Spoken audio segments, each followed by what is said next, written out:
Welcome back to the Transform Your Mind, Transform Your Life radio, podcast, and television show. I'm your host, Life Coach Myrna Young, and sitting in the guest chair today is Robin Hills. He is an author of Emotional Intelligence for, he is an author, and today we are going to be talking about his book, Emotional Intelligence for Change. Welcome, Robin. Hello, Myrna.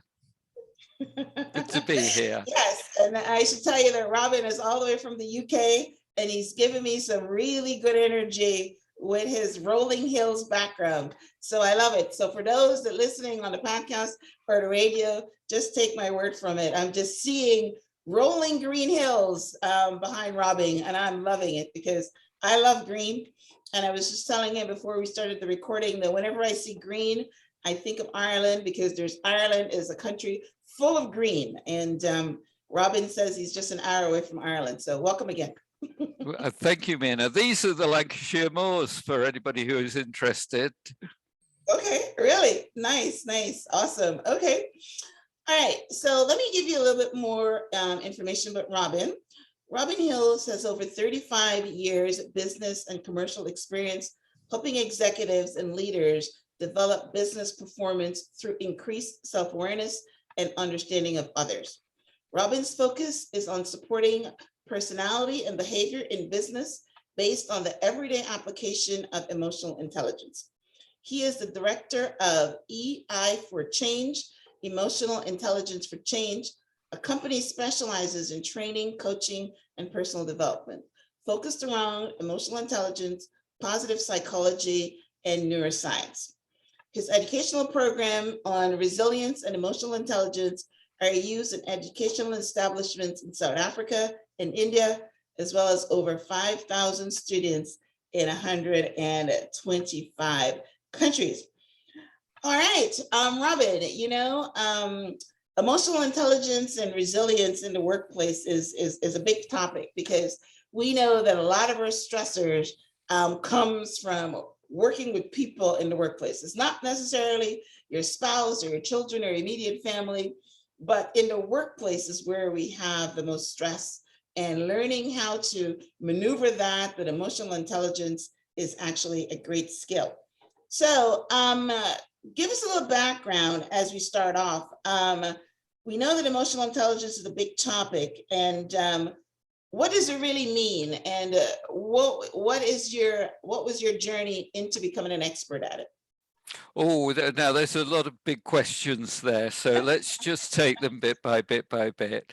Sure. Firstly, I just want to say that emotional intelligence, emotional resilience in the workplace is going to be affected by what's going on with your partner, what's going on with your children, and what's going on at home, because these are going to drive your emotions so that when you're at work, you don't leave those emotions in the trunk of your car. You don't leave them in the parking lot. You take them actually into work with you, and they're going to influence the way in which you engage with people. So I think we've got to remember that before we start. But to move on to the next question, what is emotional intelligence? Well, emotional intelligence is the way in which you utilize your thinking with your feelings in order to make good quality decisions and build up authentic relationships. So if you are awash with unpleasant emotions because of circumstances that are happening outside of work, you're not really going to be in a good place to have a jolly, happy relationship with the people that you work with, particularly if you undergo levels of conflict with them. And that's going to mean that you're not necessarily going to make the best decisions. So to move on to the next part of your question, how did I come into emotional intelligence? I was doing a sales job, a very high pressured sales job within the pharmaceutical industry in and around the teaching hospitals of central London. And I recognized that my emotions drove the way in which I engaged with people. So interestingly enough, their emotions drove the way in which they engaged with me. Now, at the time, That was at the end of last century, where nobody had heard of emotional intelligence. So it wasn't until the mid-90s, when the first books were published, that I suddenly realized, aha, this is what I've been searching for all my life. What can I actually do in terms of working with this idea and with this concept? Well, at the time, I hadn't got much more experience than a lot of sales experience and a little bit of management experience. So it was really a case of building that experience up, just getting more and more experience of working with people, influencing, persuading people, and understanding how they engage. And well, I'm still learning, as I'm sure you're still learning. It's just one of these things that you'll never find the ultimate answer to. Right. Okay. Yeah. Well, I'm glad that you circled back and corrected me, because yes, you're right. A lot of times when you see someone that is very, I want to use the word nasty, but unpleasant. Unpleasant. Yeah. Well, we find them all the time, me and When you see somebody that's unpleasant in the workplace, you're right. You can always, go back to the fact that that it's something that's at their house that is affecting them, right? And we always actually say that. Somebody would say, "Hey, you need to have a life outside the work or something." But that's actually very true. But the reason I said that a lot of times emotional intelligence has to do with learning to navigate that situation, because a lot of times nothing is wrong with you, but you have a boss or something that you have to learn to intelligently deal with them, right? So that's basically why I said that. So that's good. So let me ask you, is there an emotional intelligence test? Oh, well, the word test is not quite right, but people call it a test. So Okay. let's go along with this. I prefer to call it an assessment or an inventory, because Right. Okay. with a test, it implies that there are right answers and there are wrong answers. However, Mina, I will say that the word test is widely used when we're talking about personality tests, and a lot of psychologists will refer to their instruments as tests. So the answer to your question is yes, there are quite a few assessments of emotional intelligence. Some look at measuring abilities, some look at measuring competencies, and some mix the two together. Now, my preference is to look at one that mixes the two together, and I'm a great fan of what's known as the EQI 2.0, the Emotional Quotient Inventory 2.0. There I are think I've other heard of that good one. Right. there Okay. are other good tests available, but I like Right. that one because it's got a 360. It generates a leadership report, and there are a wide variety of norms, which means that we can select out Western managers who are male, aged between 30 and 40, and identify how people perform against that group. And then we can look at a South African norm and see how people perform against that group. And it's the most widely used assessment test, if you like, across the world. And Okay. the other great thing about it is it's been translated into a number of different languages, which means that if you speak Puerto Rican, you can actually take the test in your language, because if it's translated into English, is it a real test of how you're thinking and how you're feeling? Right. And how you're translating. Right. Yes, Okay. yes. I got that. So what exactly are you looking for though when you're doing this emotional intelligence test? What are they looking for? What's a high score? I mean, because what I understand from emotional intelligence is how you respond and deal with people. Is that what this is all about? It is, but we're not necessarily looking for high scores. Because Okay. when you and I were at school as children, we were looking to be the best in class and we wanted to get the top score all the time. Right, right. And Mm, I think that drives the way in which people look at these tests. A score of 9 or 10 is likely to be as bad as a score of 1 or 2 because uh-huh. strength overplayed becomes a weakness. So ideally, we're looking for a sweet spot, which is Okay. about 7 or 8, which suggests that there's room for improvement, but Mhm. people have got that level of competency, that ability when it's appropriate and when the circumstances are right for them to express themselves in that way. Okay.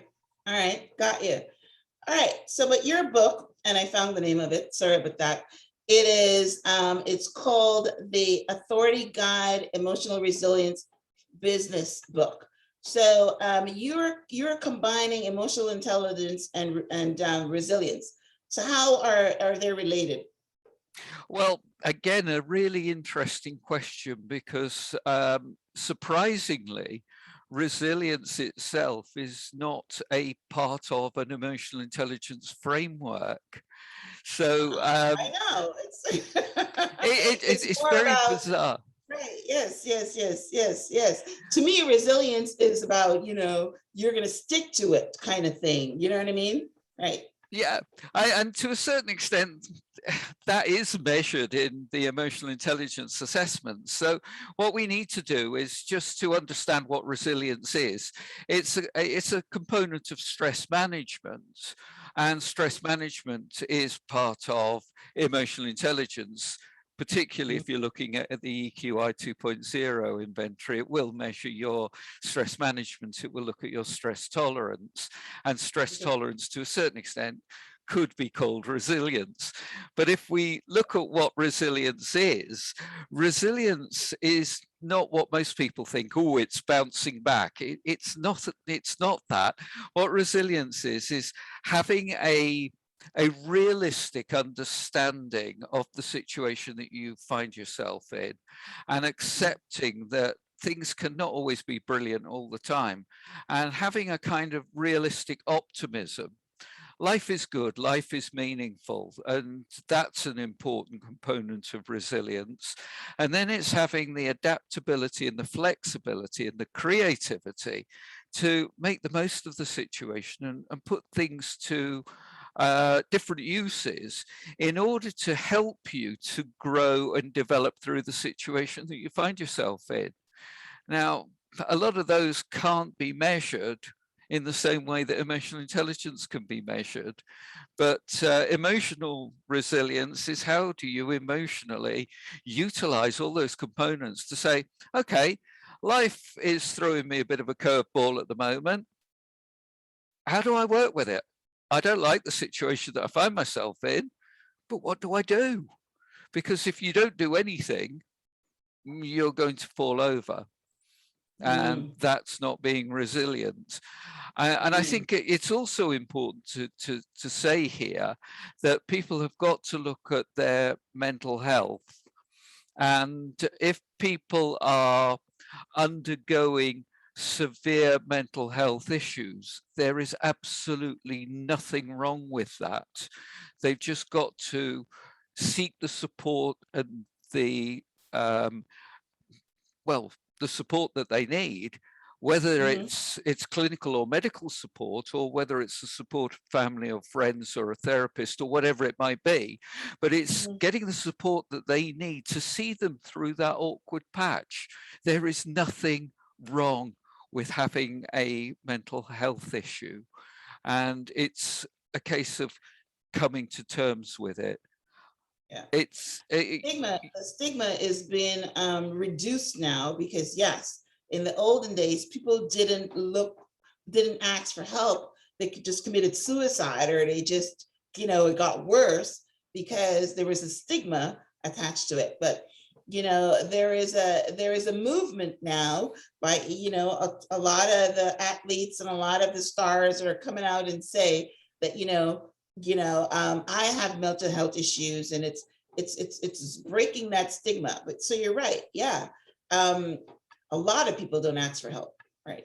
It is, and unfortunately, stigma still exists to a certain extent. It's going to take a lot of time to wash it out, and people, Right. unfortunately, still have nowhere to turn to and feel that suicide is the best option for them.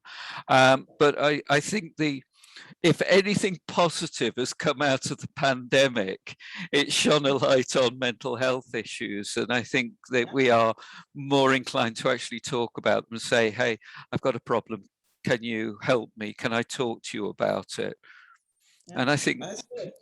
it's a That's good. step in the right There's direction. always, yeah, there's always good that can come out of bad, you know. We have a saying, there's always a silver lining under a cloud. So that's one of them.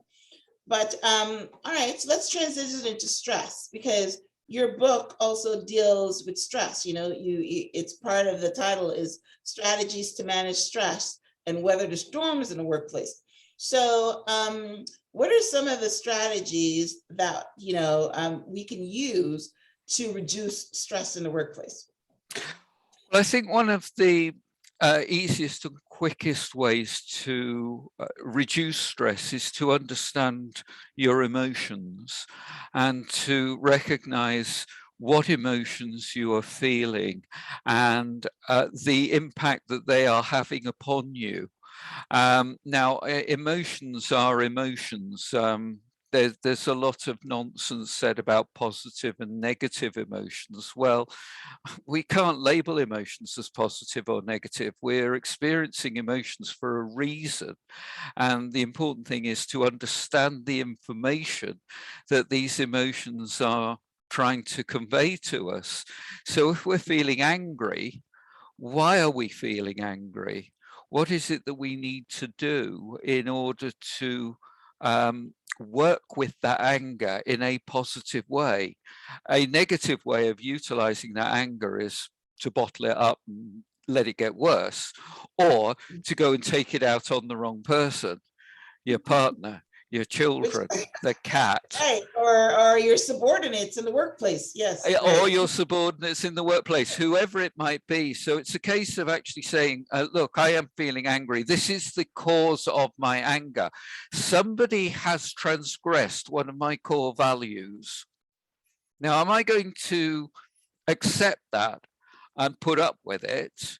Or am I actually going to go along and deal with that? Am I going to go and say to that person, this is unacceptable. When you behave in that way, it is making me feel like this. I want to punch your lights out, but I can't do that just simply because that would not be appropriate. And I don't think you thank me for it, and I'd lose my job, so I'm not going to thank you for it. But I think we need to talk about this issue and resolve this issue. Now, it's very easy for me to say this in the cold light of day. When you are in the intensity of that emotion, I think the important thing is to recognize it and to say to yourself, right, I have to get myself out of this situation. I have to take myself away from it, calm myself down, and then deal with it appropriately. And ask for time out, go for a walk in the countryside, have a coffee, go and talk to some friends, go and, you know, sweat it out in the gym, whatever it is, but do something to work with that emotion and then deal with it. You're not going to get rid of the situation if you go and sweat it out in the gym, if you go into a boxing ring and punch the lights out of an opponent, which is quite legitimate, but do something positive about it. And then when we are undergoing change, we go through a whole series of emotions, and it doesn't matter what the change is, we will undergo a particular pathway of emotion. The first emotion, we feel anxious. Oh dear, change again, can I cope? And then there's a degree of happiness. Oh, at least something's going to change. What I thought was wrong about the old system is right. Things are going to change. And then people start to go into the depths of despair. They go through an anger cycle of threat and fear, and then they start feeling guilty about the way in which they've behaved.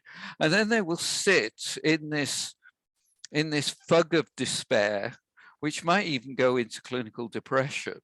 Before they come out the other side, they've had a realization that there is a need for this change and they need to change in themselves. And then they'll start to see some of the positive values in terms of the change, and then they'll see themselves in the future and move forward. Now, if I'm at a particular point on the change curve, I may be behaving in a completely different way to how you're behaving on the change curve. So if you understand how people are responding through change, and you can recognize certain behavior patterns, as a leader, you're in a better position to support and manage your team, your subordinates, the people that work for you, in order to help them through the change that's being implemented at the time.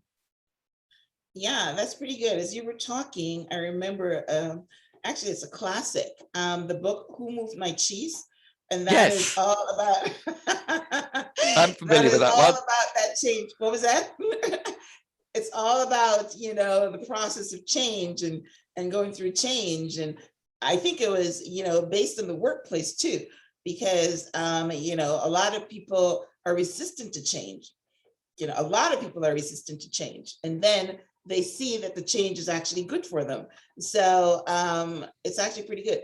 So what I think I'm understanding you saying, though, is that if I'm a leader with emotional intelligence, I would understand that change is a process, and I wouldn't get upset if there's a lot of pushback from people because they're objecting to change.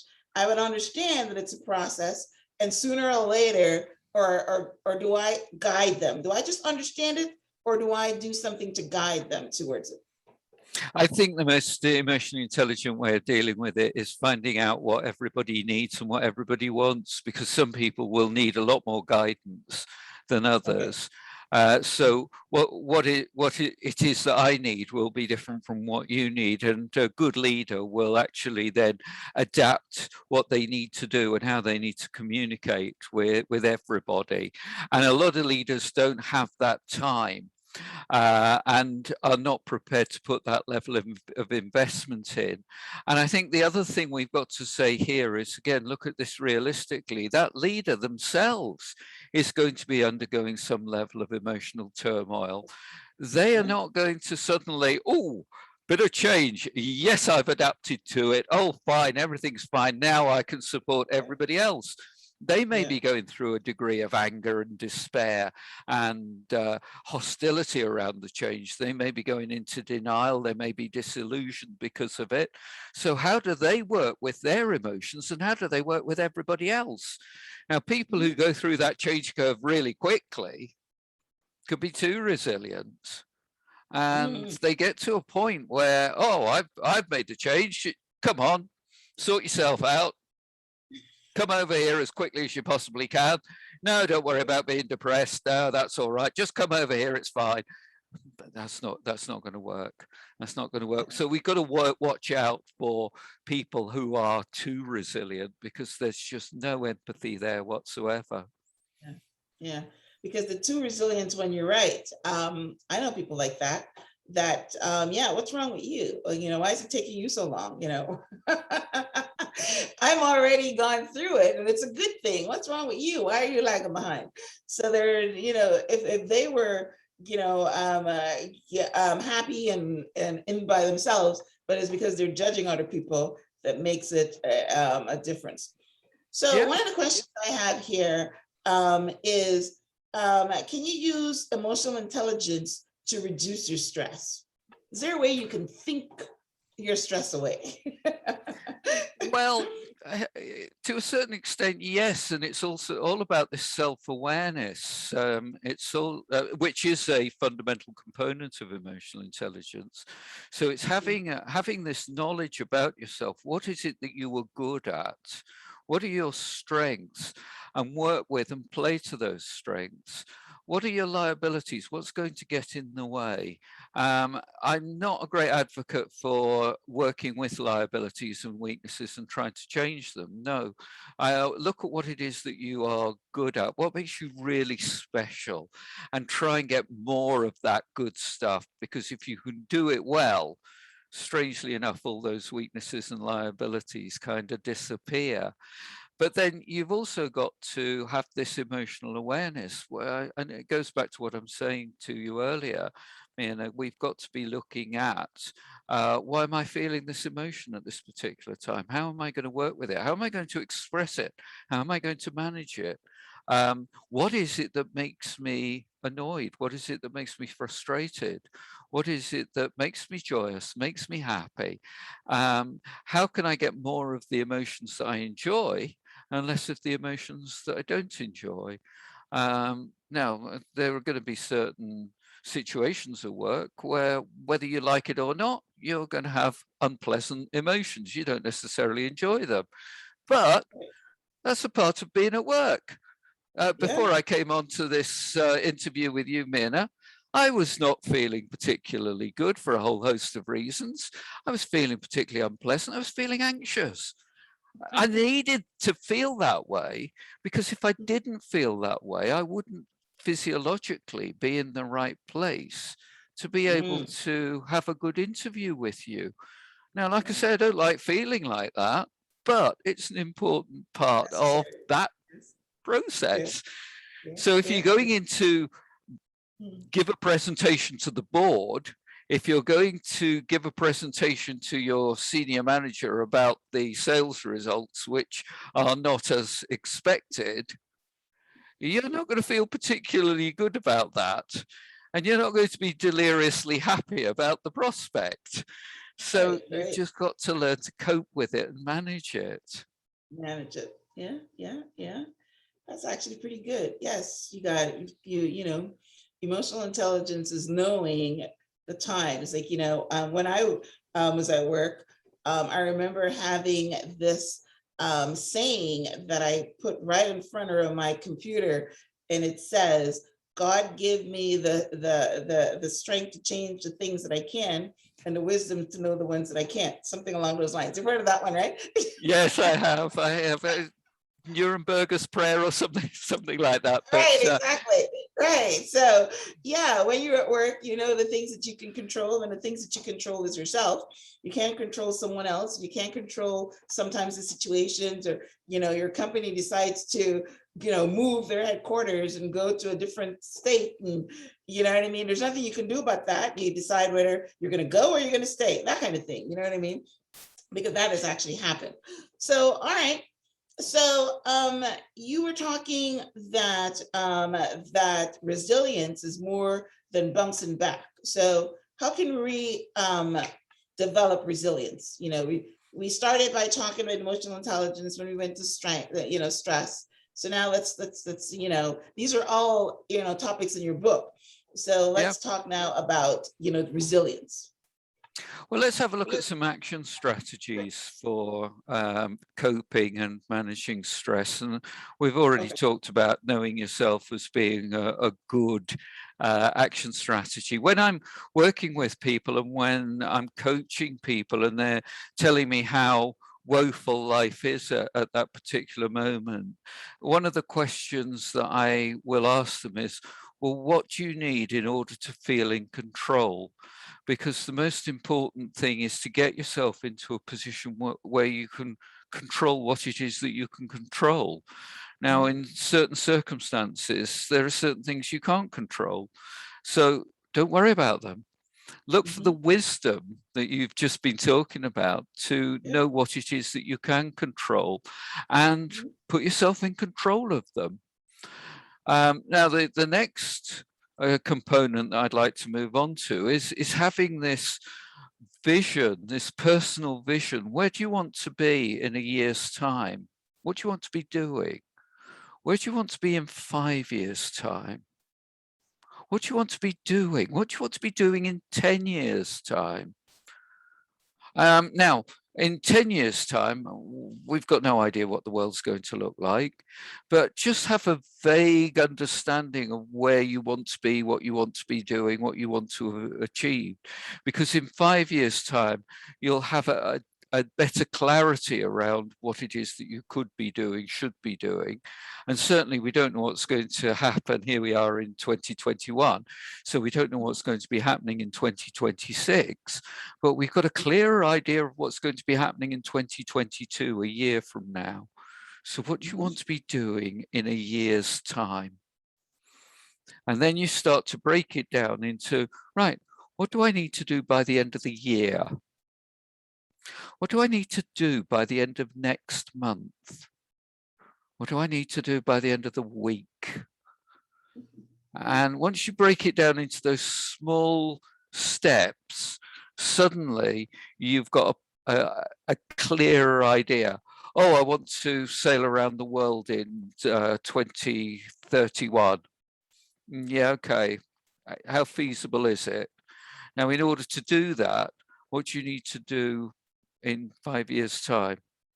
What do you need to do in a year's time? Right. What can we do today? Well, we can start looking at where we want to go. We can start looking at the logistics. We can start looking at the budgets. We can start looking at what it is that we need to do to change that idea into a reality. Now, somewhere along the line, you might fall over. In a year's time, you might suddenly decide, I haven't got the money. So there's no point in carrying on without a personal vision, because the next critical bit is, okay, if that's still really what I want to be doing in 10 years' time, where am I going to get the money from? Right, So right. it's creating that personal vision and then working with it. So it's being flexible and adaptable as well, as I've talked about earlier. What is it that you need to do to adapt around the situation? What is it that you need to do to change things in the way in which you can change them? And then quite a few of the other hints and tips really rely on getting the right networks and connections in place and being socially competent, so that you can get people who you can go along to and have, if necessary, and if you need it, a good cathartic moan. And just let it all out. Somebody who's not going to judge, somebody who's going to listen, somebody who's going to agree with you, somebody who is going to say, there, isn't the world really awful? And then kind of you can build each other back up again. And you come away from those conversations feeling so enlivened and so enriched. The world hasn't changed much, but boy, do you feel good for it. So, don't worry about going along and having a cathartic moan. Go and enjoy it, but you've got to find somebody who you can do that with and who you can trust. That's good. So yeah, that's actually good advice. Okay. Yeah, go along and get coached. Yeah, go along and get coached. You'll get somebody who will ask you those really irritatingly awkward questions that you don't want to answer. Go along and find somebody who will coach you. That's a different relationship. Sometimes you just need to have somebody, a shoulder to cry on. That's probably, somebody who you can have a shoulder to cry on. And then a mate, a friend, somebody who doesn't know necessarily the intensity of the emotions in the situation that you find yourself in, but is going to listen and is going to understand and is going to care enough. And they will share their woes with you, and you can have a really great time. And, you do it in the restaurant, do it over a bottle of wine, just do it in a safe place and just enjoy it. Yeah, that's actually pretty good advice. Me, because I'm a coach and it's also my personality, whenever somebody comes to me for this cathartic moment, I'm always trying to give advice and always trying to whatever. And my husband always says to me, I don't want you to talk. I just want you to listen. And it's very hard for me to just listen. do you know, my wife is just awful at being able to listen. She will tell me exactly what I need to do, and she will do it in a forceful manner. So it's now got to the point where I just don't tell her, because there's no point. It's too stressful. It really is. No, the person that I go to have my my counseling therapy session with is my eldest daughter. She's in her 30s and Okay. she's just brilliant. I Okay. can go along and I can really have that conversation with her. I'd love to have it with my wife, but the That's good. relationship isn't that way. Yeah, that's Yeah, just yeah, that's yeah. just what I'm it is. learning though. I'm learning. It's very hard for me to just, you know, not be translating it in my head to think, okay, how can you fix the situation?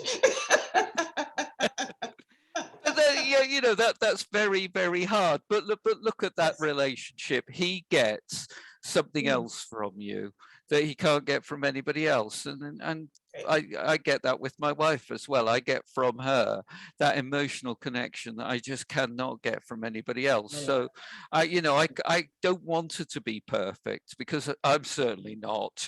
So between the two of us, we've got a good, healthy relationship. Yeah, we have our moments, and there are times when I would happily put her 6 foot under and blow the consequences. But there are also times when we get on incredibly well, and we just have a really, really good, happy, loving relationship. And I think that's just part of a relationship, and it's also a part of being resilient. It's knowing that everything is just not going to be perfect all the time. So don't Exactly. expect it to Yes, be. yes. And one of the things that my pastor always says is deal with people according to knowledge. So you know what they like and know what they don't like. And you know that my husband wants me to listen and not talk. And you learn to do that. Yes, yeah. It's very also, in the business context, you have to learn how people are going to respond to your communication messages. Some people will respond immediately and will want a response immediately. And then other people you can send an email to, and it might be 3 or 4 days before you hear back from them. So don't Yeah, get stressed by it. Once you've determined how they like to communicate on the communication channels, just adapt your expectations based around what you're finding. Sometimes you'll communicate with them and they'll surprise you, but most of the time, if you go in not expecting to be surprised, you're not going to be surprised. Therefore, you right. can cope with it. Yes. Okay, awesome, awesome. Great conversation. All right. So let's tell our listeners about your book. I think, from our conversation, we've covered, most of the topics in your book. So your book is called The Authority Guide to Emotional Resilience in Business, Strategies to Manage Stress and Weather Storms in the Workplace. And of course, it can be found on Amazon. So do you have anything else you want to say about your book or why someone should get it? Well, I think the important thing is for people to go along and have a look at the book. I was very pleased for it to be published under the Authority Guide series because it actually shows a level of authority behind the messages that are within the book. But if people are not interested perhaps in reading a book, I've actually converted the book into an online course.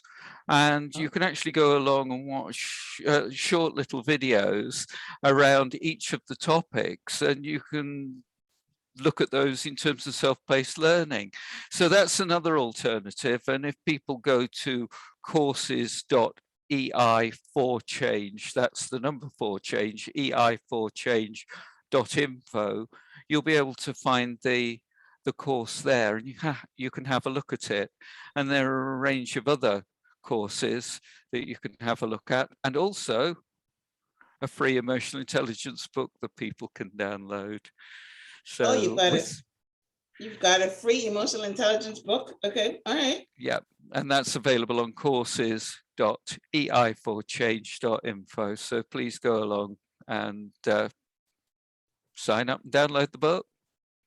That's awesome. Well, yeah, emotional intelligence is, like we started off by saying, it's a very good skill to have. And like you said, it's not just in the workplace, it's dealing with your partner, dealing with your children, dealing with any kind of relationship.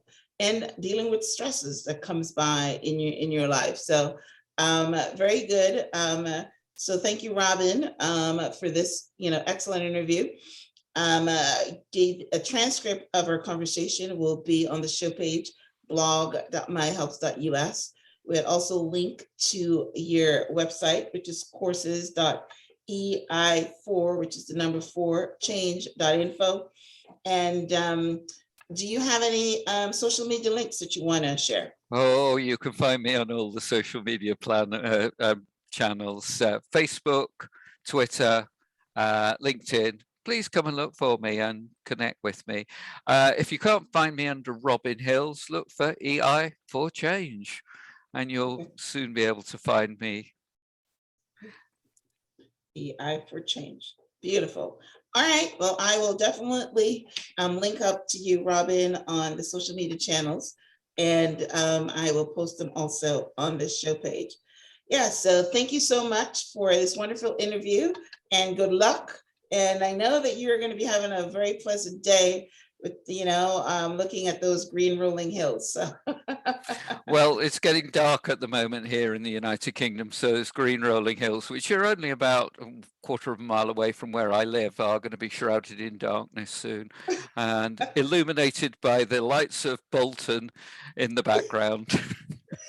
Okay, that's awesome, right? Yes, yes. Well, all right. Well, listen, you have yourself a very pleasant evening, and thank you guys for tuning in to the Transform Your Mind to Transform Your Life radio, podcast, and television show. Until next time, blessings.